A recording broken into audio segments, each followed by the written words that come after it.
АТР повертається до Криму. З 1 вересня мешканці анексованого Криму зможуть дивитися телеканал АТР в аналоговому мовленні. Згідно з рішенням Нацради з питань телебачення і радіомовлення, кримсько-татарський телеканал АТР та дитячий телеканал «Лялє» отримали право на ефірне мовлення з Чонгарської вежі. Її висота 151 метр. Це дозволяє розповсюджувати сигнал на територію в радіусі 90 кілометрів. Таким чином, глядачі АТР зможуть дивитися свої улюблені програми в аналоговому форматі на материковій частині України, в Генічеському районі, а також на території 5 районів окупованого півострова – в Ічкінському, Совєтському, Джанкойському, Джурчинському, Первомайському районі, а також частково в Біокунларському та Сейтлірському.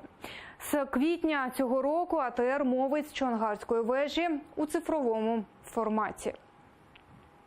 Я рад, что Надсовет принял такое решение. Это для нас восстановление нашего информационного вещания на полуостров. Мы все-таки телеканал, который дает надежду на возвращение Крыма в состав Украины. Хочу, чтобы Крым, как и был, всегда наполнен украинским вещанием.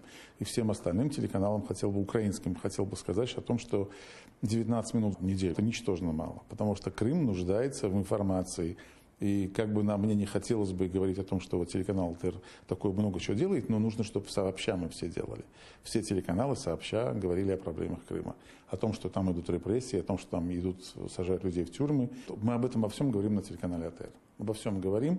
И хотелось бы, чтобы вот этот материал он был бы мультиплицирован на всю материковую Украину.